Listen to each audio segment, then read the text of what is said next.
ये देखो, हम लोगों ने ना एडजॉइंट पढ़ा था लास्ट क्लास में।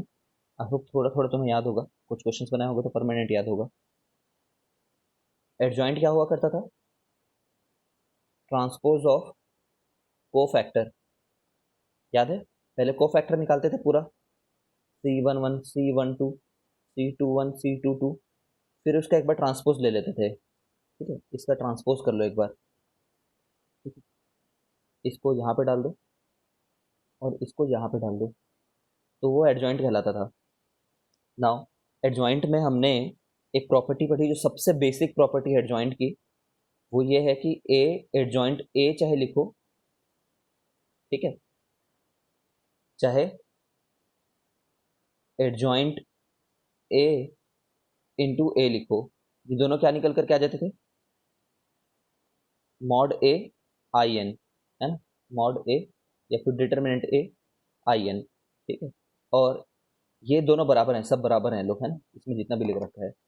नाउ इसमें क्या चीज़ का यूज़ किया करते थे प्रॉपर्टी का डिराइव करते समय? A11 C11 जैसे लोगों का जो सम है वो क्या देगा? डिटर्मिनेंट देगा। एक तो ये प्रॉपर्टी यूज़ किया करते थे, ठीक है, और दूसरी प्रॉपर्टी क्या यूज़ किया करते थे कि अगर A11 है, ठीक है, और C कोई भी, यहाँ पे 2 रख लो, 3 रख लो, कुछ भी रख लो, जैसे 21 है, ठीक है, समझ रहे हो? इसमें इसमें अगला टर्म क्या होगा? चलो थोड़ा सा अलग तरीके से लिखता हूँ।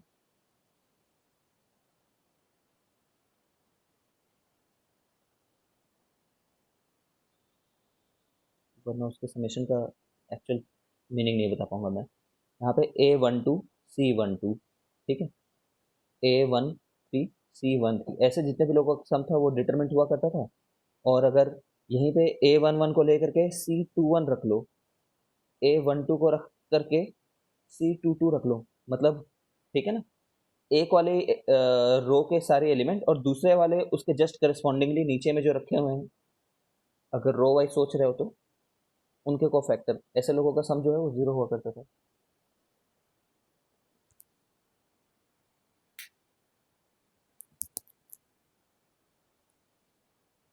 ठीक है, इन सब बातों का यूज़ किया करते थे।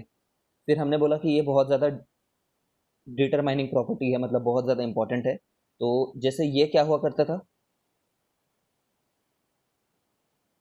इसकी वैल्यू कितना हुआ करेगी? डिटरमिनेंट ऑफ जॉइंट है तो यहाँ से निकाल लेंगे, ठीक है, हर हर चीज़ यहीं से आएगी, यहाँ से सोचा करेंगे। तो यहाँ से हमें पता चला, यहाँ पे अगर मैं डिटरमिनेंट लगाऊं,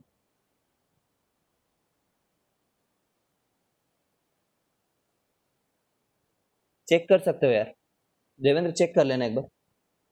ठीक है, मुझे लग नहीं रहा ऐसा होगा करके, कुछ स्टैंडर्ड रिजल्ट आएगा जैसे तो नहीं लग रहा है मेरे को। 3/3 में चेक करना, 2/2 में हो सकता है एक बार आ भी जाए। ठीक है, तो इसमें करेंगे तो फिर ये हो जाएगा। तो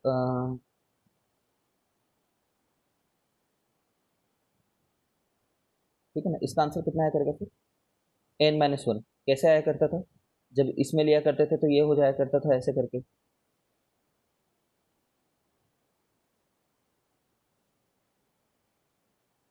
ये बाहर कितने बार आएगा आई एन से बाहर? तब तो डिटरमिनेंट ले रहे होगे ना, तब n टाइम्स बाहर आएगा, है ना, और उसका डिटरमिनेंट वैल्यू 1 हो जाएगा, ये यहाँ से कट करके -1 बन जाएगा। इस तरीके से रहा करता था। और जब हम ये देख रहे थे, ठीक है, एडजॉइंट ऑफ एडजॉइंट ए कितना होगा करके,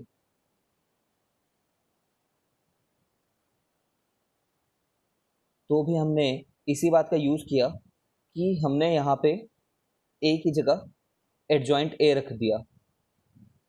ठीक है, एडजॉइंट ऑफ एडजॉइंट ए अगर बताना है तो ये किया होगा तुमने, मैं करके दिखाने की जरूरत तो नहीं आएगी। ठीक है, तो ये रिजल्ट आया था। ठीक है,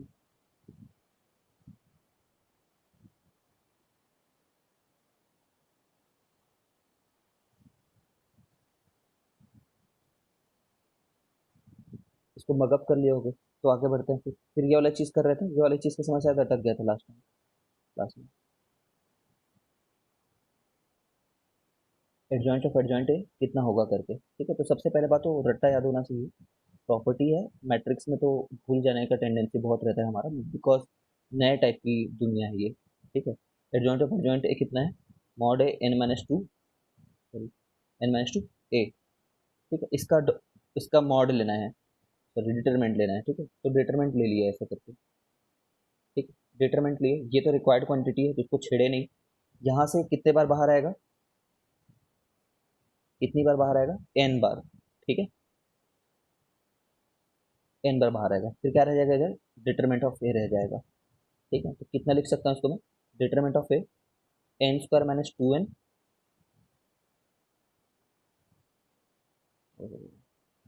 N square minus two n plus one, ठीक है। तो इसी को क्या बोल सकता हूँ मैं, एन माइनस वन का होल स्क्वायर, ठीक है। तो वही चीज़ लिख रखा है यहाँ पे, उन्होंने शायद कुछ और तरीके से निकाला है, देख लेना एक बार। सब रटते जाओ, एग्जाम में थोड़ी तुम वहाँ पे डिराइव करते फिरोगे। जो चीज़ें बहुत ज़्यादा स्टैंडर्ड है उसको तो रखना पड़ेगा।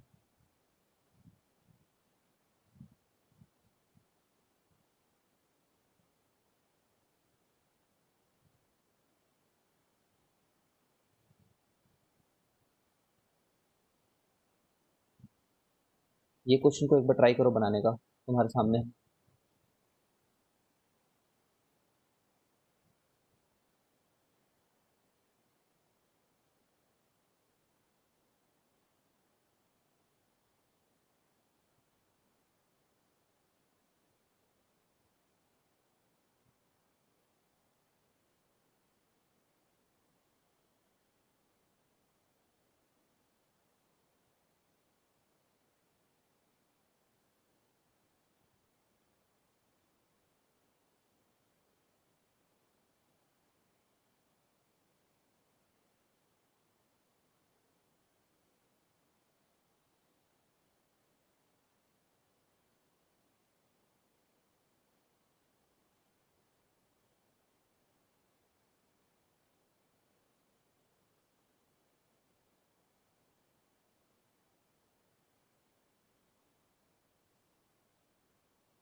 खुद से बना, सोल्यूशन मत देखो।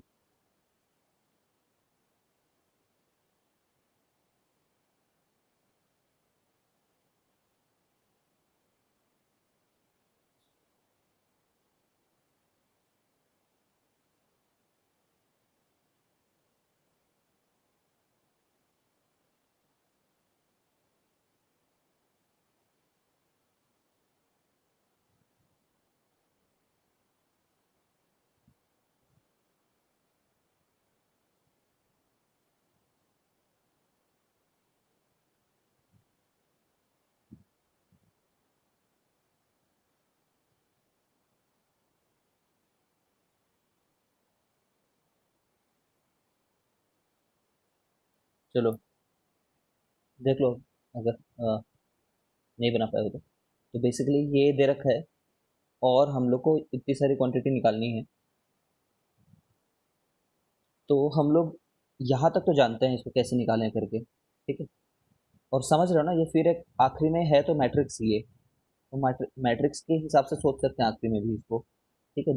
दिस इज बी ले सकते हैं, समझ रहे हो क्या, ultimately this is a matrix only, adjoint करके क्या मिलता है, मैट्रिक्स मिलता है, ठीक है। तो अगर हम इतने को बी मान ले एक मिनट के लिए, तो एडजॉइंट ऑफ एडजॉइंट बी लिख सकते हैं इतने को, ठीक है। बचपन वाला लॉजिक, ये क्या हो जाता, ये हो जाता मॉड बी का power n minus one, sorry N minus two होता है, ठीक है। एन माइनस टू बी, ठीक है। ओके, अब बी क्या था, बी खुद ये है, बी की जगह बी को डाल दो, एडजॉइंट ऑफ एडजॉइंट ए का पावर, हाँ कितना, ये है कितना, एन मतलब क्या होता है यहाँ पे, n is the order of the matrix ना।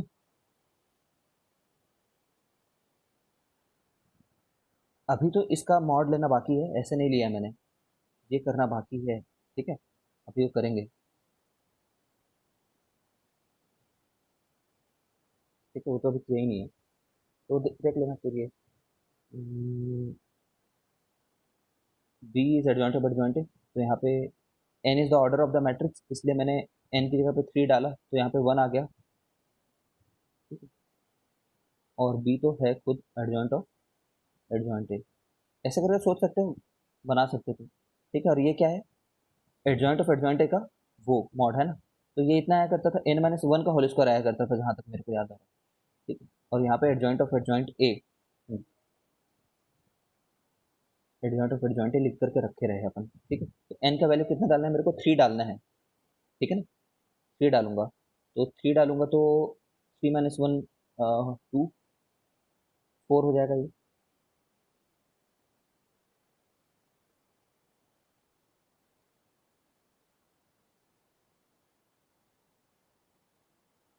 ठीक है। और ये क्या हुआ करता था याद करो, एडजॉइंट ऑफ एडजॉइंट ए कितना हुआ करता था, मॉड ए n-1 इंटू ए,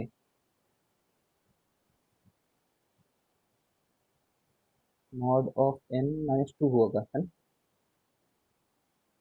मगअप करना पड़ेगा भाई, ये तो जब इसका हम लोग कंप्लीट मॉड निकाल रहे हैं तो यहाँ पे n-1 का होल स्क्वायर आ रहा है, ठीक है, और यहाँ पे n-2 आ रहा है, ठीक है, ये थोड़ा याद रखना होगा, क्योंकि बाहर आता था तो इसमें n मल्टीप्लाई कर देते थे, है, ठीक है, जो भी है याद रखना पड़ेगा। और n की वैल्यू है कितनी, 3 है, तो फिर यहाँ पे मैं इसको डाला, ये आ गया वैल्यू, है, ये कितना है, मॉड ए का पावर 5 इंटू ए, ठीक है।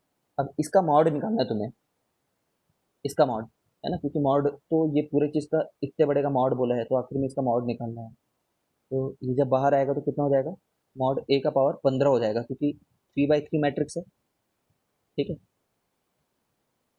ये तो 15 हो गए, और ये क्या चीज़ है, तो मॉड ए का पावर 16 हो गया कुल मिला करके, है, 16 आया अल्टीमेटली, ठीक है।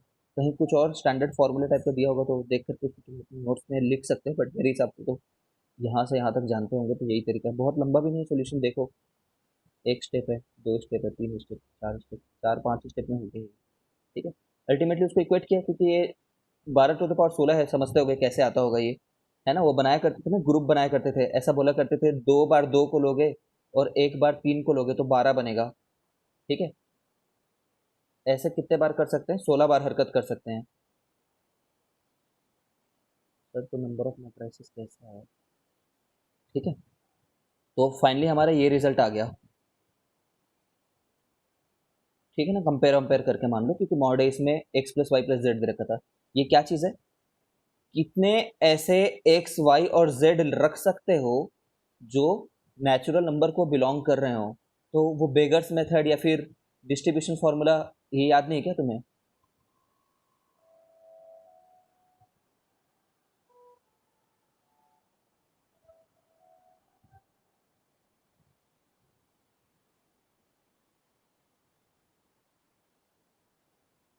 एक फॉर्मूला होता है, let me just tell you, number of solution of this thing, ये परम्यूटेशन एंड कॉम्बिनेशन का वो है, क्वेश्चन है, ठीक है। जैसे मान लो, मुझे भी थोड़ा सा ध्यान नहीं आ रहा, बट अगर मान लो इसको आर लोगों में बांटना है, ठीक है, बता रहा हूँ क्वेश्चन कैसा है, इसको आर लोगों में बांटना है, ठीक है ना, तो एक फॉर्मूला हुआ करता था, जैसे यहाँ पे कितने टर्म्स है, मान लो एन टर्म्स है, लेटे से एन लोगों में बांटना है,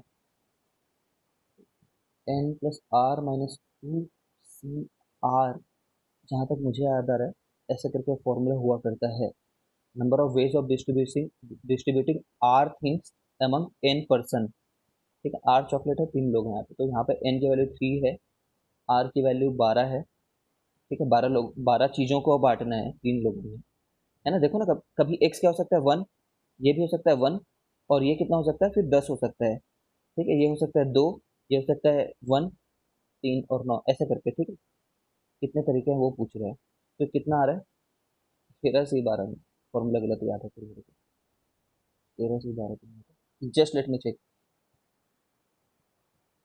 यहाँ पे भी r-2 होता है शायद,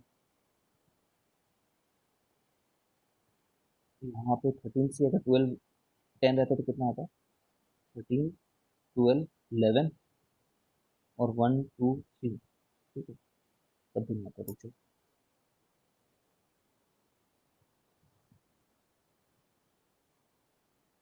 ये परम्यूटेशन एंड कॉम्बिनेशन का पार्ट है, और इसको मतलब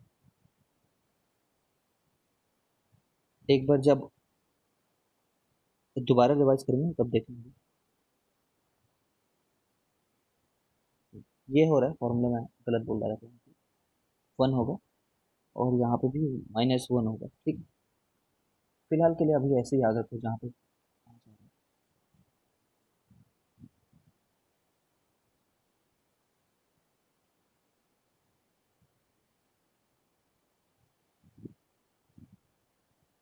एक बार आप फिर से ट्राई करते हैं। 3 + 12 - 1 सी, 12 - 1।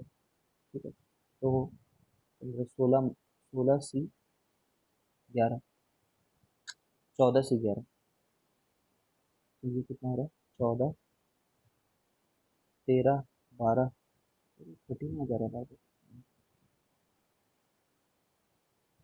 Just let me check.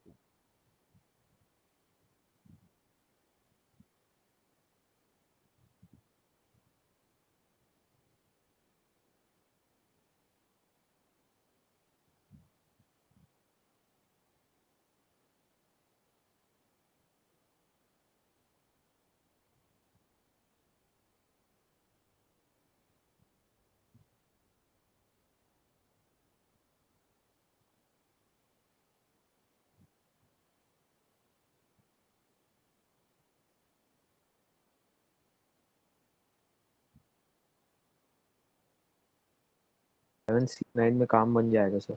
इसमें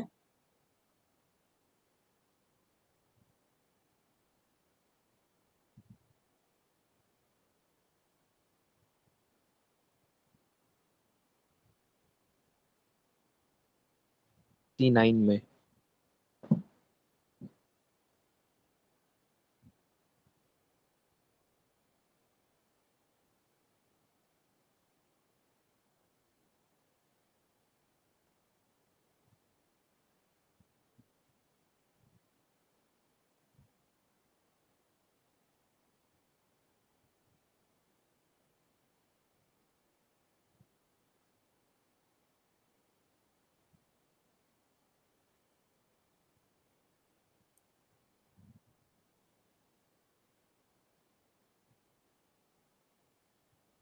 खुद ही गड़बड़ हो गया।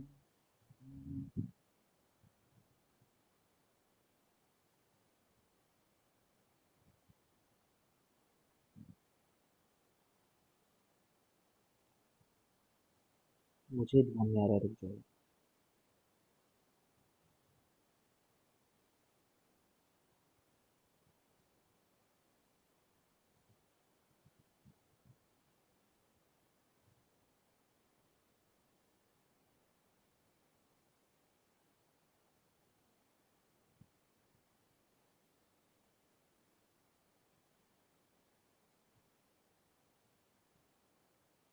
हाँ हाँ, लेने में गड़बड़ हो रहा है और आर को।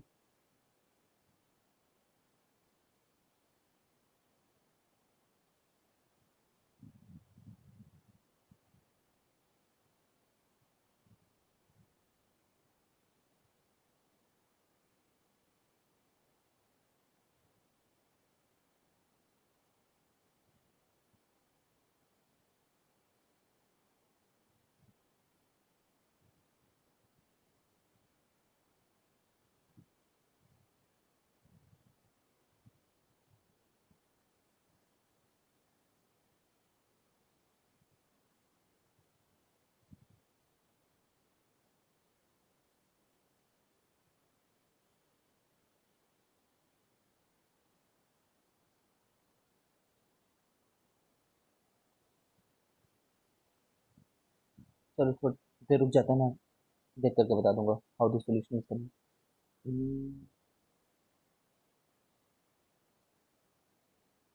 वैसे लॉजिक इसका ये हुआ करता था, लॉजिक अपन बता सकते हैं। We won't be killing too much time. जैसे 12 तुम ऐसे बना लो पॉइंट, 12 चीज़ों को बांटना है ना 3 लोगों में, ठीक है? ऐसे 12 डॉट बना लो। नंबर तो आइडेंटिकल है, नंबर तो जैसे इसको 1 मिलेगा तो इसको भी 1 मिल सकता है, ये 1 1 10 तो हो सकते हैं, ठीक है? और ऐसे तुम्हें 3 लोगों में बांटना है, तो हम ना इस एनालॉजी से बोलते हैं कि मुझे यहाँ पे अगर मैं 2 पार्टीशन क्रिएट कर दूँ, ठीक है ना? समझ रहे हो ना? 2 स्टिक क्रिएट कर दूँ, मतलब जैसे मुझे n लोगों में बांटना है, तो मैं क्या कर दूँ, n माइनस 1 स्टिक क्रिएट कर दूँ, ऐसे करके हम, तो ये 3 हिस्से में बढ़ जाएगा। तो ऐसे कितने तरीके से कर सकते हैं। तो when we have 12 such things, 1 से लेकर के 12 तक, तो हमारे पास पॉसिबिलिटी कितनी है, यहाँ पे भी डाल सकने की पॉसिबिलिटी, यहाँ पे भी डाल सकने की, यहाँ पे भी, यहाँ पे भी, यहाँ पे भी, यहाँ पे भी, तो 14 जगहें हैं।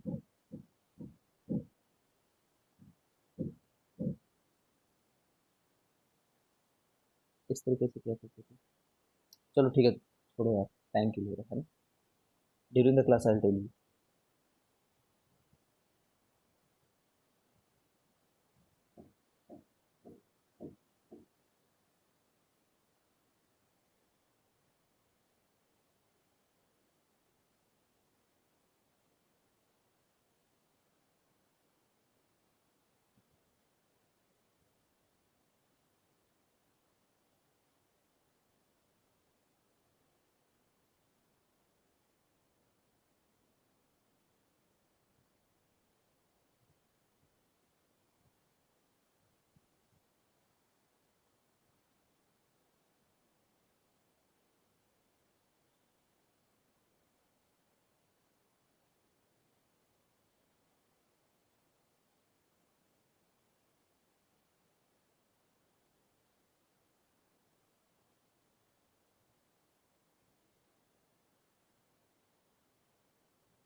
तो चलो इस तरीके से हो जा रहा है।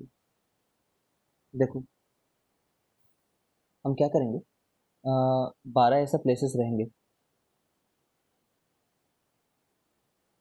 12 तक है, ठीक है? और ना हमें इसमें क्या करना है, इस पर्टिकुलर प्रॉब्लम में कम से कम एक तो मिलना ही चाहिए ना। क्यों ऐसा है, हर एक नंबर को कम से कम 1 मिलना चाहिए, क्योंकि x y z natural numbers हैं, है ना, क्वेश्चन में दिया हुआ है। आई होप यू रिमेंबर, गलती तो कर दी मैंने, ला करके इसको, ये देखो, है ना? तो परम्यूटेशन के लैंग्वेज में मतलब हर एक को कम से कम एक नंबर तो मिलना चाहिए। देखो जैसे जब मैं यहाँ पे, देखना ना, जब ऐसे करके हमने बहुत सारे नंबर रख रखे हैं, और अगर मैं पाइप्स को, वो जो डिस्ट्रीब्यूशन, जैसे पाइप का क्या मतलब है समझ रहे हो, ये 2 पाइप लोगे तो 3 जगह क्रिएट कर देगा ये, ठीक है? अब अगर मैंने पाइप को ऐसे लगा दिया, तो यहाँ पे रख दिया, और एक पाइप को यहाँ यहाँ पे रख दिया, और एक पाइप को कहीं और पे रख दिया, मान लो जस्ट यहाँ पे रख दिया, ठीक है? तो ऐसे करने में 2 ही ब्लॉक क्रिएट हो रहा है ना, मतलब ये वाली जगह को चुन लो और ये वाली जगह को चुन लो, ठीक है? तो 3 डिवीजन क्रिएट नहीं हो रहे हैं, मतलब ये 2 जगह हमारे पास अवेलेबल नहीं है, कम से कम एक मिलना चाहिए ना। ऐसा भी नहीं कर सकते हम लोग, देखो, ठीक? कम से कम एक मिलना चाहिए, इसलिए हम लोग बोलेंगे कि ये 11 प्लेसेस जो है वही अवेलेबल है। कौन से 11 प्लेसेस, ये वाले पोजीशन नंबर, यहाँ पे मतलब एक पाइप डाल सकते हैं सेपरेशन क्रिएट करने के लिए, ठीक है? और यहाँ पे डाल सकते हैं एट द एक्सट्रीमिस्ट, और बीच में कहीं पे भी डाल लो, ठीक है ना?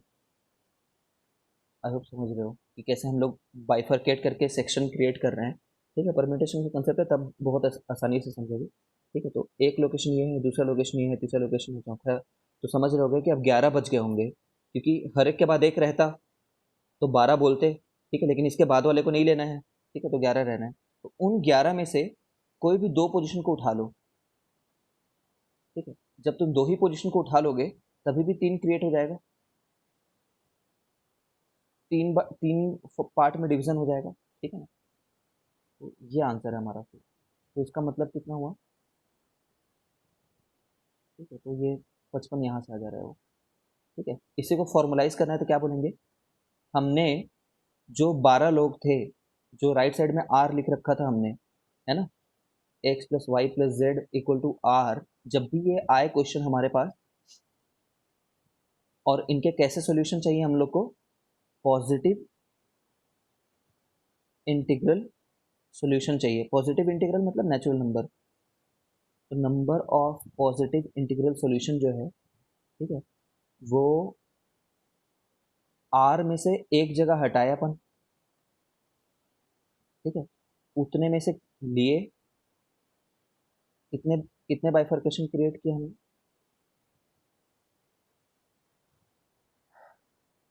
ठीक है ना। जितना भी इधर हो, जितने लोग भी हों, अगर एन लोग हैं, ठीक है, चलो ऐसा देखने की तुम्हें हैबिट नहीं है इसलिए मैं इसको एन लिख देता हूँ और यहाँ पे आर थिंग्स है बोल देता हूँ। आर थिंग्स में एन थिंग्स को बांटना है, N minus one C R minus one, ये किया हमने।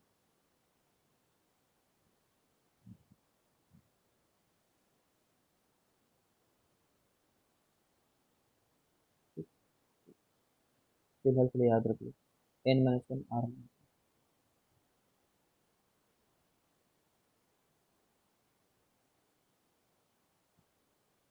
ये वाली चीज डिस्कस नहीं होगी ना तुम्हारे साथ में परम्यूटेशन के समय में, क्योंकि हम लोग 11th में परम्यूटेशन कंप्लीट नहीं पढ़ाते हैं, स्कूल के चलते, स्कूल के चलते टाइम काफी कम मिलता है। Yes sir. ठीक है चलो, आ जाओ यहाँ पे फिर। इनवर्स ऑफ अ मैट्रिक्स मतलब रेसिप्रोकल मैट्रिक्स, ए बी अगर आई बन जाए, ठीक है, या फिर बी ए आई बन जाए, तो ए को बी का इन्वर्स है बोलेंगे और बी को ए का इन्वर्स है बोलेंगे, ठीक। याद रखना मैट्रिक्स जो है वो नॉन सिंगुलर रहते हैं तभी वो इन्वर्टिबल रहते हैं, ठीक है। देखो क्या स्टेटमेंट लिखा है, a square matrix A is said to be invertible, ठीक है, इन्वर्टिबल है, ठीक है, मतलब नॉन सिंगुलर रहेगा तभी है, इफ देयर एग्जिस्ट बी, मतलब ऐसा बी निकाल पाओ तुम जिस बी को से एक साथ मल्टीप्लाई करो तो आई आ जाए।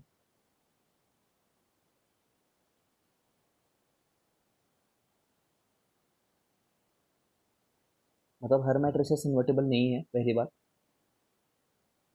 हर मैट्रिक्स इन्वर्टेबल होना जरूरी नहीं है, अगर उसकी डिटरमिनेंट की वैल्यू जीरो है तो इन्वर्टेबल नहीं होगा वो, ठीक है, बिकॉज नीचे में जीरो से डिवाइड, ये फॉर्मूला याद है मैंने लिखवाया था।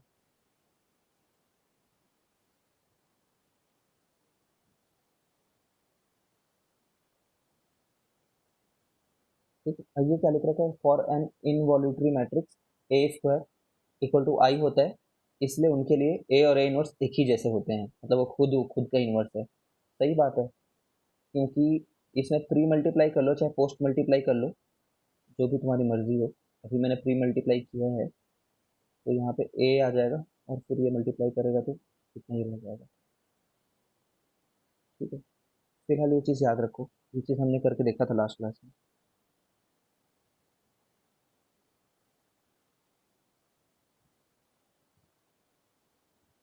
वही बात बोल रहे हैं, note that A exist if A is non singular. Singular matrix कौन हुआ करते थे, अगर सब लोग भूल गए हो तो, सिंगुलर मैट्रिक्स वो मैट्रिक्स हुआ करते थे जिनके लिए डिटरमिनेंट की वैल्यू जीरो हुआ करती थी, ठीक है। ये देखो यहाँ पे ये बोल रखा है, देखो ना, if if mod equal to one, अगर ऐसा आ जा रहा है इफ, है ना, तो इसका इनवर्स क्या रहेगा, डिटरमिनेंट अगर वन है तो एडजॉइंट ही उसका वो रहेगा। Adjoint invert. हाँ, तो इसको इन्वर्स कर लो और इस चीज को साइन में रिवर्स कर लो, इसको इंटरचेंज कर लो और इसको बस साइन में इसका बदल दो, तो वही उसका आ जाएगा पूरा। तो इसके लिए एक एडिशनल कंडीशन ये है कि ऐसा रहे, बट अगर नहीं होता तो तुम क्या लिखते, D minus B minus C A divided by mod of determinant of E, देखो यहाँ पे क्या लिख रखा है, necessary and sufficient condition for a square matrix A to be invertible is that ये जीरो मत रहे, ठीक है, वरना इन्वर्टिबल इन्वर्ट ही नहीं हो पाएगा, वो कितनी भी कोशिश कर लो वैसा कोई मैट्रिक्स नहीं मिलेगा जिससे मल्टीप्लाई करने पे वो आई बन जाए, ठीक है। नेसेसरी एंड सफिशिएंट का मतलब समझते हो ना, नेसेसरी है पहली बात तो ये, ठीक है, नेसेसरी है, ये रहेगा तभी आगे बढ़ोगे, और सफिशिएंट मतलब इसके अलावा और कोई दूसरी कंडीशन उसको होल्ड करने की जरूरत ही नहीं है, ठीक है, इतना है मतलब इनफ है, वो हो ही जाएगा invert. The invert of a non singular, अब हर जगह पे बार बार नॉन सिंगुलर नहीं बोलते फिरेंगे, इन्वर्ट्स के बारे में बात करें तो हम लोग मान लेंगे कि चलो नॉन सिंगुलर ही बात कर रही है, ठीक है। ये बस ऐसे याद करा रहा है, मतलब एक्स्ट्रा पॉइंट दे रहा है कि inverse of a non singular diagonal matrix, एक डायगोनल मैट्रिक्स है तो वो भी एक डायगोनल मैट्रिक्स बनेगा जिसमें एलिमेंट ये सब रहेंगे, यूजफुल प्रॉपर्टी है, द 1 2 3 है, और इसका इनवर्स लेने के लिए बोले, और ये नॉन सिंगुलर है ना, ठीक है, तो 1 इनवर्स 2 इनवर्स और 3 इनवर्स आंसर होगा इसका, करके देख सकते हो घर निकाल करके, डायगोनल मैट्रिक्स।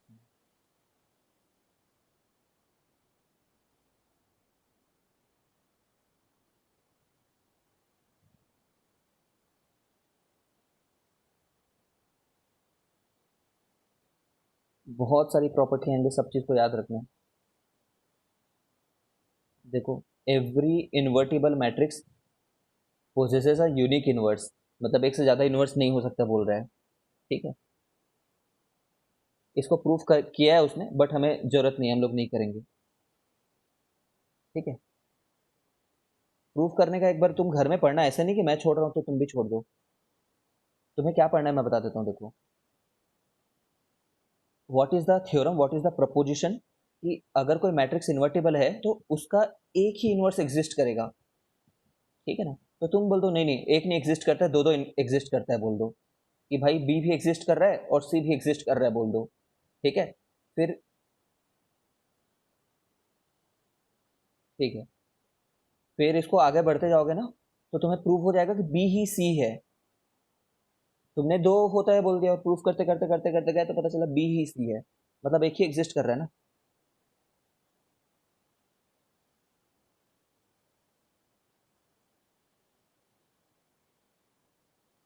कुछ पावरफुल थ्योरम्स हैं,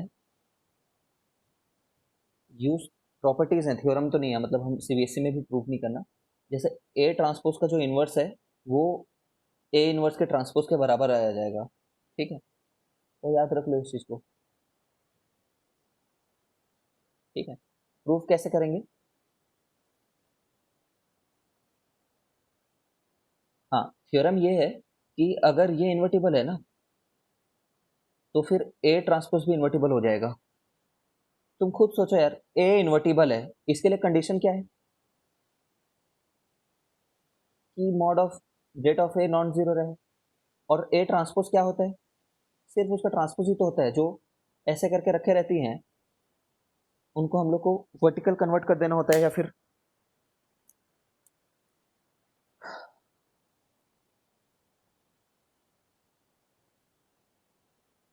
आई थिंक समझ रहे हो कि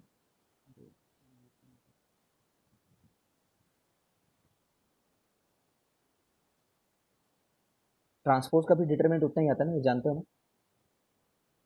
everyone knows this thing, transpose कर देने से कुछ फर्क नहीं पड़ जाता, बिकॉज रो वाइज भी एक्सपैंड कर सकते थे डिटरमिनेंट निकालने के लिए, और कॉलम वाइज भी एक्सपैंड कर देते थे, कर सकते थे, तो कोई फर्क नहीं है इनका डिटरमिनेंट, तो अगर ये इन्वर्टेबल है तो ये भी इन्वर्टेबल है, एज वेल एज ये प्रॉपर्टी एग्जिस्ट कर रही है बोल रहा है, एज वेल एज एंड, ठीक है ना, तो देखना इसने कैसे किया है, एक बार ऊपर ऊपर से देखते हैं ताकि हम लोग को कुछ बेसिक स्टेप पता रहे हाउ टू डू इट, ठीक है। ए इनवर्स को इतना ले लिए और ये भी उसके बराबर ही होता है, ये बात मान लिए, ठीक है, तो इसने इसका एक बार ट्रांसपोज किया है और दो लोगों का ट्रांसपोज हुआ करता है, चेक करो एक बार तुम क्या है ये।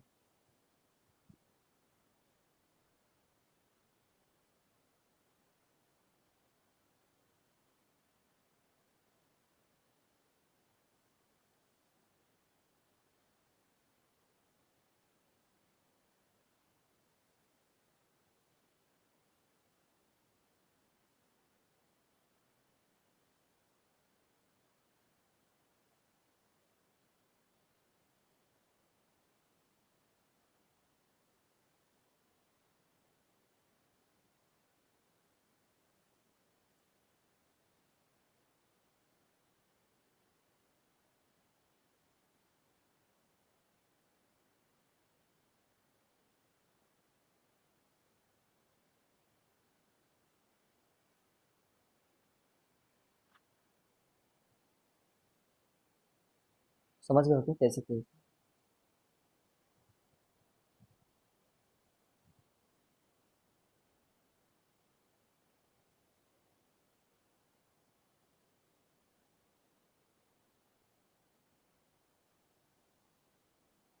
ये प्रॉपर्टी को देखो, ए बी का जो ट्रांसपोज लिया है इसने, नोटिस करो इस बात को, ए बी का जो ट्रांसपोज लिया है उसने कैसे लिया है इसको, बी ट्रांसपोज ए ट्रांसपोज लिया है। ठीक है? ये बात को नोट डाउन करके रखो। ये क्या हुआ करता है, ये तो स्केलर्स है तो इनको तो कैसे भी लिख लो। एडजॉइंट भी हुआ करता था, याद है? इसमें उल्टे ऑर्डर में ले लेते थे।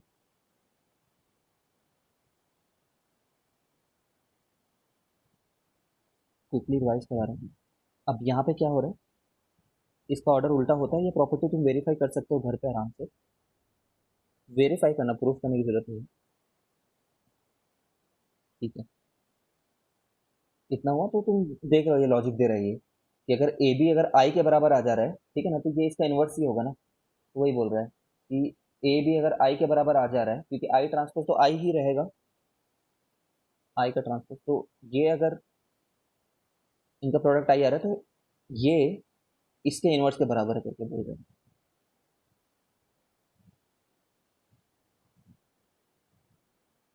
ये इसके इन्वर्स के बराबर है, इस तरीके से बोल रहे हैं।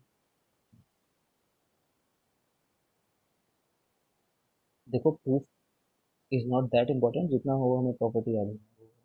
साबित समझ गए क्या?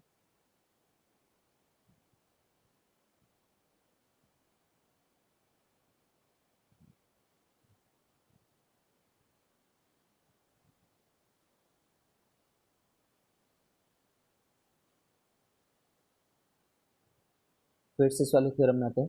ये थ्योरम बोल रहा है कि if A is a non singular matrix, मतलब डिटरमिनेंट अगर जीरो नहीं है, तो ये जो है ऐसा लिखा जा सकता है, मतलब ए इनवर्स का डिटरमिनेंट जो होगा, ए के डिटरमिनेंट के बराबर नहीं आ रहा है, ए के डिटरमिनेंट के इनवर्स आ जा रहा है।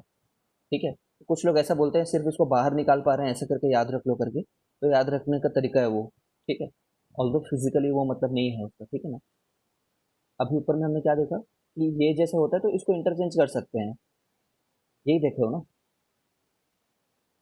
तो ऐसा कर सकते हो, ऐसा करके याद रख रहे हैं, तो यहाँ पे भी ऐसे याद रखो कि इनको इंटरचेंज कर पा रहे हैं, डिटरमिनेंट में भी कर पा रहे हैं।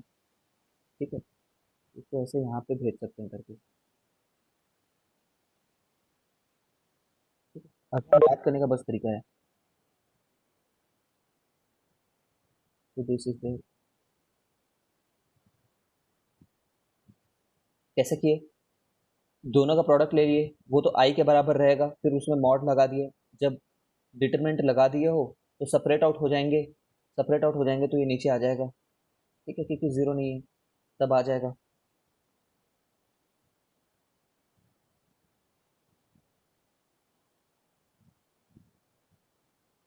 ठीक है, तो ये फाइनल प्रॉपर्टी में भी ये उल्टे ऑर्डर में ही ओपन होने के बाद हो रही है। तो जब जब प्रोडक्ट है ना, और चाहे उनका ट्रांसपोज लें, चाहे उनका डिटरमिनेंट लें, चाहे उनका एडजॉइंट लें, डिटरमिनेंट नहीं, चाहे उनका ट्रांसपोज लें, चाहे उनका एडजॉइंट लें, चाहे उनका इन्वर्स लें, सब जगह पे इन्वर्स ऑर्डर में ओपन हो रहे हैं और रिवर्स ऑर्डर में ओपन हो रहे हैं।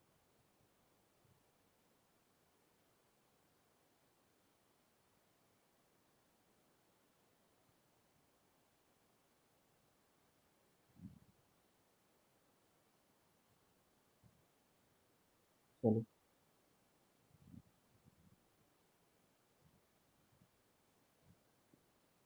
प्रूफ करके अगर देखना चाहो तो देख सकते हो, देखो इनके भी प्रूफ देख सकते हो। मैं भी ऐसे तुम्हें अप रैंडम एक प्रूफ बताता हूँ। ठीक है, हो सकता है इनके जैसे ही निकल जाएगा मेरा प्रूफ। ए बी इनवर्स जो है, ए बी इनवर्स को हम लोग को प्रूफ करना है बी इनवर्स ए इनवर्स जैसा। This is what we have to proof. तो हम लोग क्या करेंगे,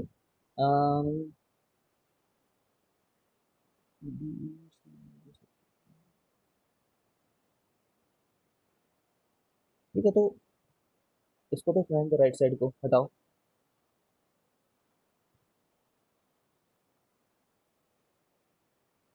ए बी इनवर्स को ए बी से मल्टीप्लाई कर दो और आई के बराबर कर दो, यही हमारा हमेशा बेसिक स्टार्टिंग स्टेप होना चाहिए कहीं पे भी।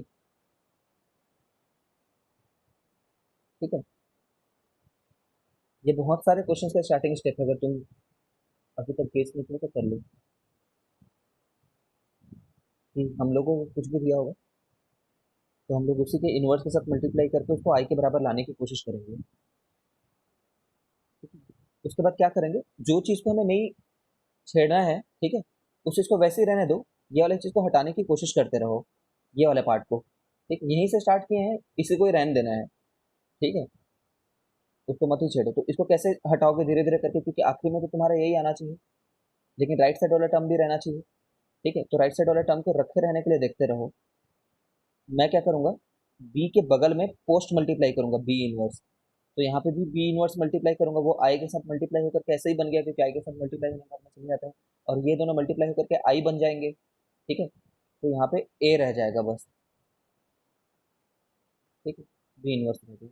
अब मैं क्या करूंगा, यहाँ पे पोस्ट मल्टीप्लाई करूंगा, तो यहाँ पे भी पोस्ट मल्टीप्लाई करूंगा। समझ रहे हो ना? तो पोस्ट मल्टीप्लाई किया तो ये भी आई हो गया, तो हो गया ना, आंसर आ गया हमारा। ए के लिए भी तो कर सकते हैं सर। क्या चीज़? पहले पोस्ट मल्टीप्लाई ए के लिए भी तो कर सकते हैं अपन। पहले पोस्ट मल्टीप्लाई ए के लिए करेगा तो क्या मिलेगा तेरे को? ए भी -1 है, यहाँ पे ए रखा है, बी रखा है, और ए इनवर्स मल्टीप्लाई कर दिया, फिर क्या मिलेगा तेरे को?